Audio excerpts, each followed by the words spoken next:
حتیٰ کہ ان کی بیویوں نے بھی نبی سے آ کے پوچھا یا رسول اللہ ہمیں ساتھ رہنے کی اجازت ہے؟ آپ نے فرمایا تم بھی علیحدگی اختیار کر لو. بیویوں کو حکم دیا. 2 صحابی تھے, ان کی بیویوں کو بوڑھے ہونے کی وجہ سے خدمت کی اجازت دے دی. باقی کعب بن مالک جوان تھے, ان کی بیوی کو بھی حکم دیا علیحدگی اختیار کر لو. یہ وہ لوگ تھے جو ہر جنگ میں نبی کے ساتھ شریک رہے ہیں. کیسے ان کے دل میں خیالات آئے ہوں گے کہ یار ہم نے بدر میں بھی ساتھ دیا, ہم نے احد میں بھی ساتھ دیا, ہم نے خندق میں بھی ساتھ دیا. شیطان برغلا سکتا ہے نا, ایک جنگ میں اگر ہم پیچھے رہ گئے تو ہمارے ساتھ معاذ اللہ یہ سلوک ہو رہا ہے. تو کعب بن مالک رضی اللہ تعالی عنہ غزوہ احد میں بھی شریک رہے, غزوہ خندق میں بھی. وہ کہہ سکتے تھے میں سب میں شریک رہا تو میرا ایسا بائیکاٹ کہ مجھے کہا جا رہا ہے مجلس سے اٹھ کے چلے جاؤ. ہم جیسے نالائق ہوتے تو کیا حال ہوتا ہمارا, ذرا ذرا سی بات پہ کیسے ہم لال پیلے ہو جاتے ہیں. وہ چلے گئے اٹھ کے. کیوں؟ اس لیے کہ وہ نبی کی ذات کو نہیں دیکھ رہے. بھائی کسی سے ذاتی جب مسئلہ ہو, کسی سے ذاتی محبت ہو, ذات کا مسئلہ ہو, تو وہ اتنا برداشت بولتے کیوں نہیں کرتے. باس کو برداشت نہیں کرتے لوگ. وہ یہ دیکھ رہے ہیں کہ یہ اللہ کے کیا ہیں, نمائندے ہیں. بھائی جب اللہ کسی بات کا, یہ جو کہہ رہے ہیں نا چلے جاؤ, تو یہ نہیں کہہ رہے. کون کہہ رہا ہے؟ اللہ کہہ رہا ہے.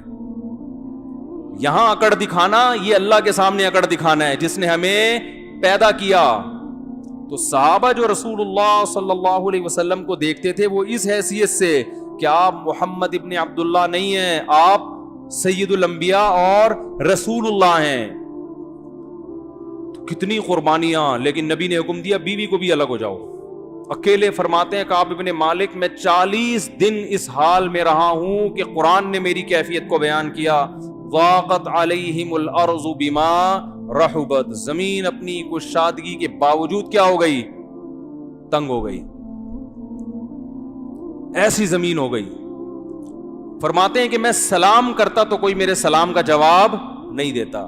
اسی دوران فارس کے بادشاہ نے ایک لیٹر بھیجا, خط بھیجا آپ کے پاس کہ ہم نے سنا ہے کہ تمہارے ساتھیوں نے تمہیں جو مقام ملنا چاہیے وہ مقام نہیں دیا. تم عزت دار آدمی ہو, تمہارے ساتھ یہ کچھ ہو رہا ہے, آ جاؤ ہمارے پاس. کتنی بڑی آزمائش تھی کہ نہیں تھی. دشمن فائدہ اٹھاتا ہے نا ایسے موقع پہ, اور کتنا پروٹوکول ملتا ہے. جب فارس چلے جاتے فوراً وزارت مل جاتی. یہاں کیا مل رہا ہے؟ اتنی قربانیوں کے باوجود ایک غلطی پر بائیکاٹ, اور یہ پتہ بھی نہیں ہے کہ یہ بائیکاٹ کبھی ختم بھی ہوگا کہ نہیں. کعب بن مالک کہہ رہے تھے کہ مجھے یہ خوف تھا کہ اس حال میں میری کہیں موت نہ ہو جائے, میری موت اس حال میں ہو کہ نبی صلی اللہ علیہ وسلم مجھ سے ناراض ہو تو میرا بنے گا کیا.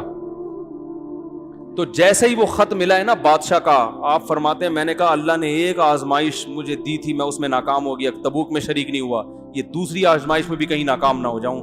اسے پھاڑ کے آگ میں پھینک دیا اس خط کو.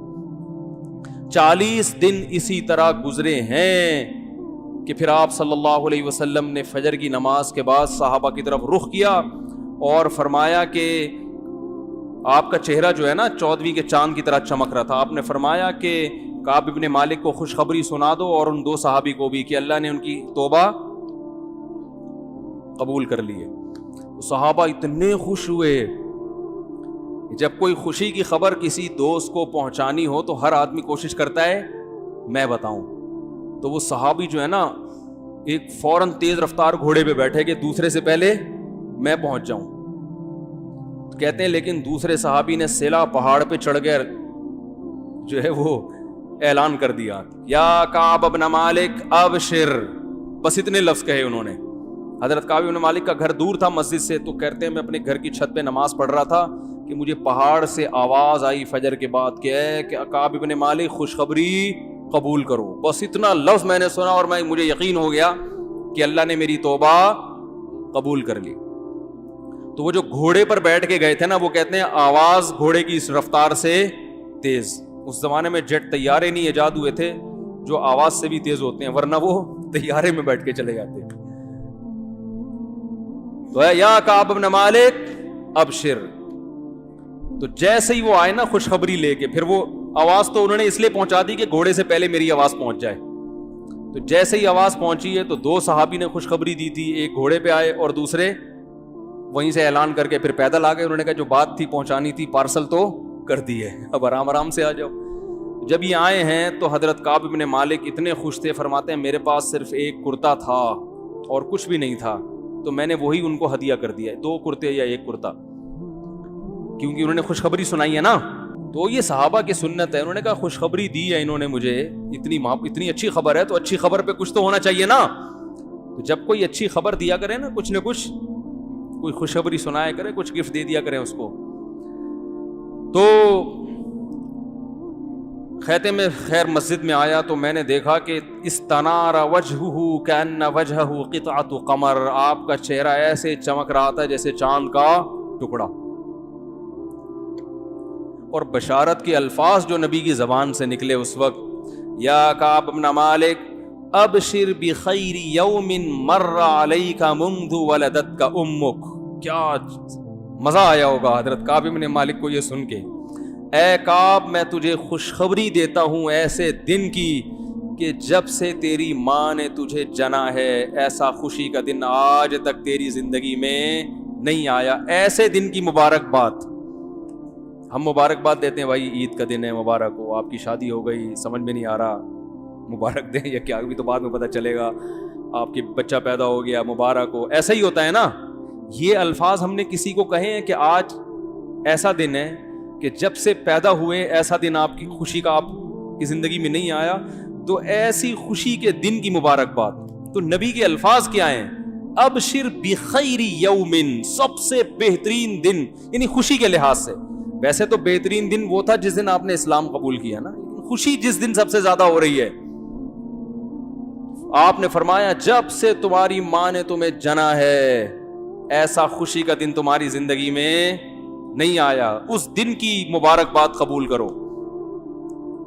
تو اب جو میں بتانا چاہ رہا ہوں نا, اتنا لمبا واقعہ میں نے جو کھینچا ہے, آگے سنو جو میں سمجھانا چاہ رہا ہوں کہ اسلام میں سب کچھ کیا ہے, اللہ پیغمبروں کو بھیجتا ہے اپنے انٹروڈکشن کے لیے. اللہ چاہتا ہے سب کس کی طرف آئیں, ففروا الی اللہ, اللہ کی طرف دوڑو. اللہ کے سوا کسی ذات کو مقصود بنا لو گے اللہ کو پسند نہیں ہے.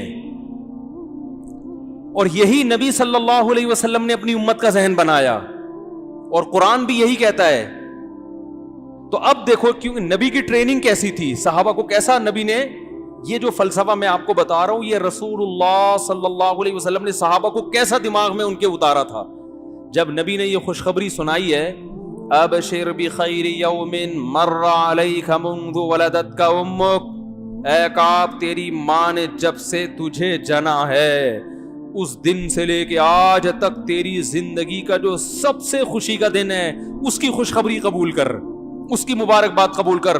تو فوراً کعب بن مالک نے کیا کہا ہے, امن کا ام من عند اللہ, یا رسول اللہ یہ خوشخبری آپ اپنی طرف سے دے رہے ہیں یا اللہ کی طرف سے؟ نہیں آ رہی بات, کیونکہ میں نے جو 40 دن ٹینشن اٹھائی ہے یہ کس کے لیے اٹھائی ہے, اللہ کے لیے. کیونکہ میں اگر آپ کو راضی کرنا چاہتا تو جیسے منافقین نے اس وقت گھمائی باتوں کو میں بھی گھما لیتا تو یہ ٹینشن ہوتی نہیں. یہ تو ہم سب کس کے لیے کر رہے ہیں, تو یہ خوشخبری مجھے اس کی جو ہے نا کنفرمیشن چاہیے, مجھے اس کی تسلی چاہیے. حل من کا ام من عند اللہ, یہ جو آپ بشارت دے رہے ہیں آپ نے مجھے معاف کیا ہے یا اللہ نے کیا ہے؟ بھائی دو جہتیں, نبی بھی تو ناراض ہو گئے تھے نا. تو کعب بن مالک کے دل میں خیال آیا بھائی ابھی اللہ نے تو ہو سکتا ہے توبہ قبول نہ کی ہو, اس کے لیے الگ سے. نبی جو ذاتی طور پر بھی تو ناراضی ہوتی ہے نا انسان کو. بھئی آپ صلی اللہ علیہ وسلم جنگ کے کمانڈر ہیں, امیر ہیں, خلیفہ ہیں, اس حیثیت سے بھی تو انسان ناراض ہوتا ہے.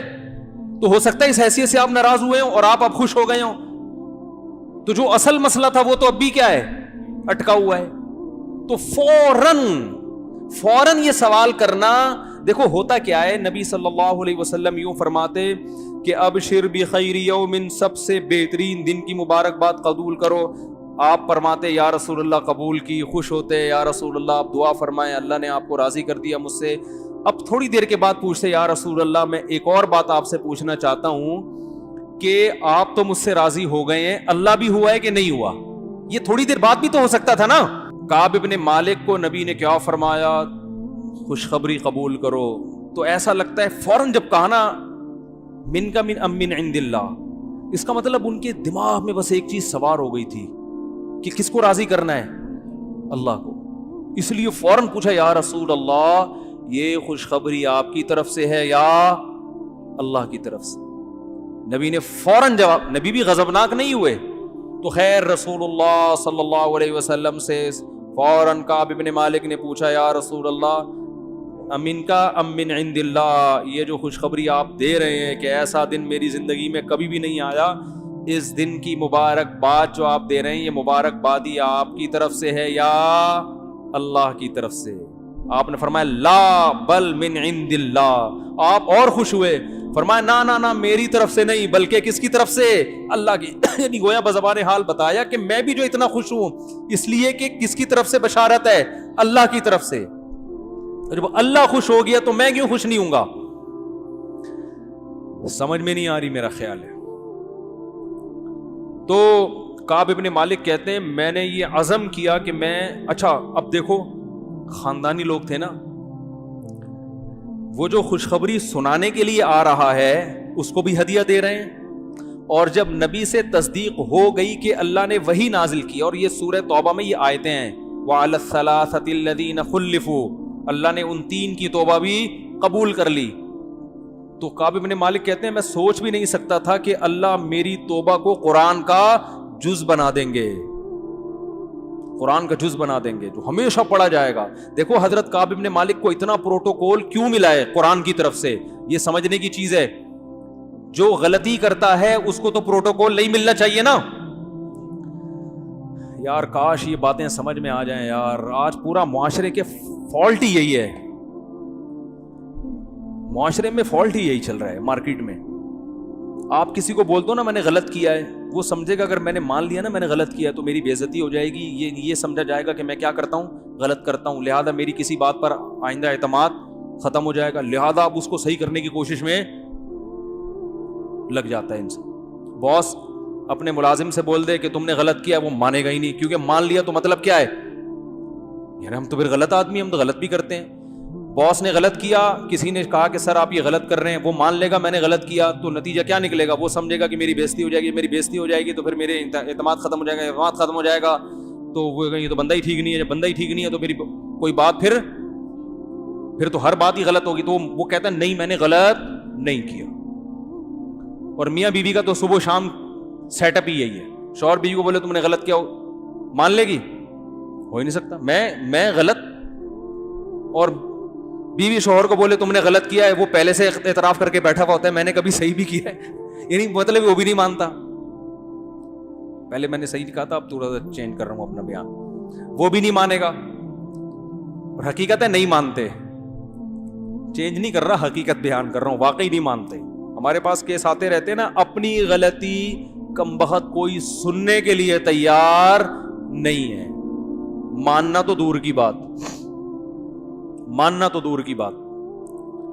تو دیکھو یہاں حضرت کعب ابن مالک سے غلطی ہوئی, پروٹوکول اتنا ملا کہ قرآن میں ان کے لیے آیتیں اتر گئیں کہ تم 3 کی توبہ اللہ نے قبول کر لی ہے. ایسا اتنی عزت, 3 سارے جانتے تھے یہی 3 ہیں. کتنا خوش ہوئیں گے, ہمیشہ تراویح میں قیامت تک ہمارا نام لیا جا, ہمارا تذکرہ ہوتا رہے گا ہمیشہ. کتنا خوش ہوئے ہوں گے وہ. یہ اتنا پروٹوکول غلطی کرنے کی وجہ سے نہیں ملا, غلطی تسلیم کرنے پر ملا ہے کہ غلطی کی جو سزا ہے اس کو کیا کیا جا رہا ہے, ایکسپٹ کیا جا رہا ہے, قبول کیا جا رہا ہے. اسی کو نبی صلی اللہ علیہ وسلم نے بیان کیا, یا بنی آدم کلکم خطاؤن, اے بنی آدم اللہ فرماتے ہیں تم میں سے ہر شخص غلطی کرتا ہے, وخیر الخطائین التوابون, سب سے بہتر غلطی کرنے والے وہ ہیں جو توبہ کر لیں.